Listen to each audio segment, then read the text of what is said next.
শুরুতেই থাকছে ডেমরায় বিএনপির মিছিলে ছাত্রলীগের হামলায় আহত 10। এবারে জানিয়ে দিব দিল্লি না ঢাকা স্লোগানে উত্তাল ঢাকা বিশ্ববিদ্যালয়। এদিকে চিন্ময়ের জামিন শুনানি আগামী মঙ্গলবার। আরও জানাবো একটি উগ্রগোষ্ঠী আইনজীবী আলিফকে হত্যা করেছে বলে মন্তব্য জামায়াত আমিরের। জানিয়ে দিব ভিপি নূরের গণ অধিকার পরিষদে 100 সনাতনী পরিবারের যোগদান।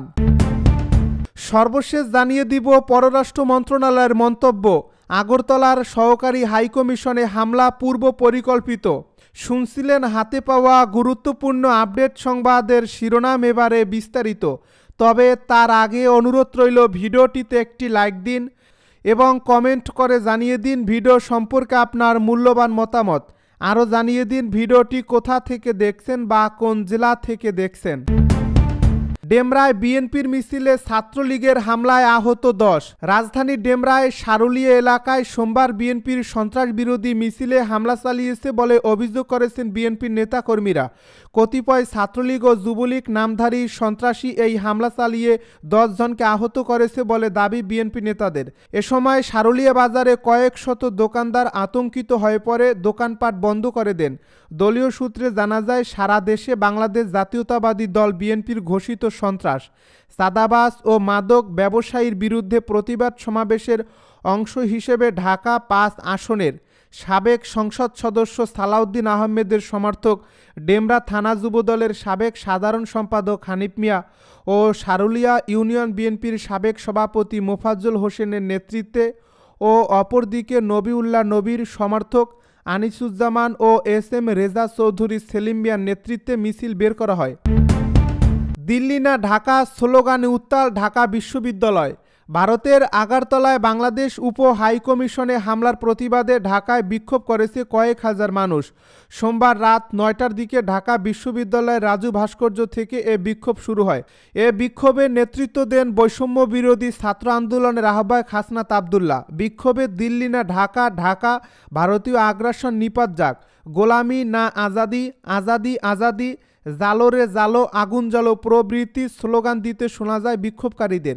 এর আগে একই স্থানে সমাবেশ করে ছাত্র অধিকার পরিষদ। সমাবেশে পরিষদের সভাপতি বিন ইয়ামিন মোল্লা বলেন, বাংলাদেশে একজন আইনজীবীকে হত্যা করেছে ইসকন।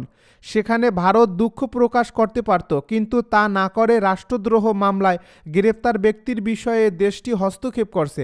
তিনি আরও বলেন, ভারত আমদানি রপ্তানি বন্ধ করে বাংলাদেশের সংকট তৈরি করতে চায়, কিন্তু আমরা বলতে চাই ষড়যন্ত্র যতই করা হোক না কেন, আমরা বাংলাদেশকে ভারতের কাছে বিক্রি করব না। জানা যায়, সোমবার আগরতলায় বাংলাদেশ সহকারী হাইকমিশন অফিসে হামলা ও ভাঙচুর চালিয়েছেন হিন্দুত্ববাদী একটি সমিতির সদস্যরা। বাংলাদেশে হিন্দুদের উপর নির্যাতন ও চিন্ময় কৃষ্ণ দাসকে গ্রেপ্তারের প্রতিবাদে আয়োজিত সমাবেশ থেকে এ হামলা চালান তারা। এদিন আগরতলার সার্কিট হাউস অবস্থিত গান্ধী মূর্তির নামে প্রথমে বিক্ষোভ সমাবেশ করে উগ্র হিন্দুত্ববাদীরা। পরে বিক্ষোভ সমাবেশ থেকে 6 জনের একটি প্রতিনিধি দল বাংলাদেশ সহকারী হাইকমিশনে গিয়ে স্মারকলিপি দেয় এবং এক পর্যায়ে সমিতির সদস্যরা সহকারী হাইকমিশনের ভেতর প্রবেশ করে বাংলাদেশের জাতীয় পতাকা নামিয়ে ফেলে এবং সেই পতাকাও ছিঁড়ে ফেলে। পরে ভবনের সামনে থাকা সাইনবোর্ড ভেঙে আগুন ধরিয়ে দেয়। খবর পেয়ে ঘটনাস্থলে ছুটে যায় ভারতীয় পুলিশ বাহিনী এবং TSR। তাদের দীর্ঘ প্রচেষ্টায় পরিস্থিতি নিয়ন্ত্রণে আসে। একটি উগ্রগোষ্ঠী আইনজীবী আলিফকে হত্যা করেছে বলে মন্তব্য জামায়াতের আমিরের। দেশকে অস্থিতিশীল করতে একটি উগ্রবাদী গোষ্ঠী চট্টগ্রামে আইনজীবী সাইফুল ইসলাম আলিফকে হত্যা করেছে বলে মন্তব্য করেছেন জামায়াতে ইসলামীর আমির ডাক্তার শফিকুর রহমান। সোমবার ঝালকাঠি জেলা জামায়াত আয়োজিত ইউনিয়ন দায়িত্বশীলদের সমাবেশে প্রধান অতিথির বক্তৃতায় জামায়াত আমির একথা বলেন। তিনি বলেন, জামায়াত ইসলাম রাষ্ট্র ক্ষমতায় গেলে দেশের কোর্ট কাছারি অফিস আদালত কোথায়ও গিয়ে কাউকে লাঞ্ছিত হতে হবে না। কৃষক তার ফসলের ন্যায্য দাম পাবে, শ্রমিক পাবে তার ঘামের ন্যায্য মজুরি। তিনি আরও বলেন, অধিকার ভিক্ষা করতে হবে না কাউকে, সম্মানের সাথে সবাইকে তার অধিকার দেওয়া হবে। জেলা জামায়াতের আমির অ্যাডভোকেট হাফিজুর রহমানের সভাপতিত্বে অনুষ্ঠানে বক্তৃতা করেন কেন্দ্রীয় নির্বাহী সদস্য মোবারক হোসেন ও অন্যান্যরা। চিন্ময়ের জামিন শুনানি মঙ্গলবার। সনাতনী জাগরণ জোটের মুখপাত্র ও ইসকনের বহিষ্কৃত নেতা চিন্ময় কৃষ্ণ দাসের জামিন আবেদনের শুনানি হবে আগামী মঙ্গলবার। চট্টগ্রাম মহানগর দায়রা জজ মোহাম্মদ সাইফুল ইসলামের আদালতে এই জামিন শুনানি হবে। রোববার চট্টগ্রাম মহানগর পুলিশের অতিরিক্ত উপকমিশনার মফিজুর রহমান এ তথ্য জানিয়েছেন। আদালতে সংশ্লিষ্ট এক কর্মকর্তা জানান, শুনানির এই দিন আগেই ধার্য হয়েছিল। বুধ ও বৃহস্পতিবার আইনজীবীদের আদালত বর্জন ও কর্মবিরতি কর্মসূচি পালিত হয়। সপ্তাহ শেষ রবিবার আদালতের কার্যক্রম শুরু হলে শুনানির তারিখ জানা যায়।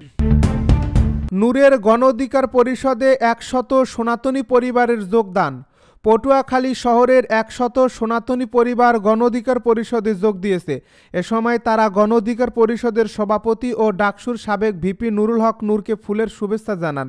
রোববার বিকেল 4টায় পটুয়াখালী পৌর শহরের টিনপট্টি এলাকায় জেলা কার্যালয় প্রাঙ্গণে জুলাই বিপ্লব ও নতুন বাংলাদেশ বিনির্মাণে জন আকাঙ্ক্ষার রাজনীতি শীর্ষক আলোচনা সভায় এসে গণ অধিকার পরিষদে যোগ দেয়। এ সময় ভিপি নুরুল হক নূর বলেন, হিন্দুদের ব্যবহার করে কতিপয় দুষ্কৃতকারী বিদেশি এজেন্টরা দেশের সাম্প্রদায়িক সহিংসতা ঘটানোর চেষ্টা করছে। সরকার কঠিন হাতে তাদের প্রচেষ্টা প্রতিহত করছে। জনসাধারণকে বুঝতে হবে, দিল্লিকে খুশি রেখে তাদের গোলামি করে যারা এতদিন ক্ষমতায় ছিল তাদের পতনে দিল্লি খুশি নয়। সে কারণে তারা বাংলাদেশে অস্থিতিশীলতা সৃষ্টি করে তাদের সমর্থিত নতুন সরকারের জন্য ষড়যন্ত্র করছে। তাই সাম্প্রদায়িক সম্প্রীতি বজায় রাখতে আমাদের ঐক্যবদ্ধভাবে কাজ করতে হবে। যদি কেউ চাঁদাবাজি ও দখলের মাধ্যমে নিজেদের স্বার্থ হাসিল করতে চায় তবে দেশে আবারও ফ্যাসিবাদের সৃষ্টি হবে। জুলাই অগাস্টের গণ আন্দোলনে অর্জিত সফলতা বিফলে যাবে। আগরতলার সহকারী হাইকমিশনে হামলা পূর্ব পরিকল্পিত বলছে পররাষ্ট্র মন্ত্রণালয়। ভারতের উত্তর পূর্বাঞ্চলীয় রাজ্য ত্রিপুরার রাজধানী আগরতলায় বাংলাদেশের সহকারী হাইকমিশন প্রাঙ্গণে হিন্দু সংঘর্ষ সমিতির সমর্থকদের হামলার ঘটনা বাংলাদেশ সরকারকে গভীরভাবে ক্ষুব্ধ করেছে। সেখানে নানা ঘটনা প্রবাহ প্রমাণ করছে পূর্ব পরিকল্পিতভাবে মিশনের প্রধান ফটক ভেঙে প্রাঙ্গণে আগ্রাসনের অনুমতি দেওয়া হয়েছিল। আজ সোমবার সন্ধ্যায় পররাষ্ট্র মন্ত্রণালয়ের এক বিজ্ঞপ্তিতে কথা বলা হয়েছে। এই বিজ্ঞপ্তিতে বলা হয়েছে, আগরতলায় বাংলাদেশের সহকারী হাইকমিশনের প্রাঙ্গণে আজ সোমবার ভোরে হিন্দু সংঘর্ষ সমিতির বিক্ষোভকারীদের একটি বড় দলের হিংসাত্মক বিক্ষোভ ও হামলার ঘটনায় বাংলাদেশ সরকার গভীরভাবে ক্ষুব্ধ।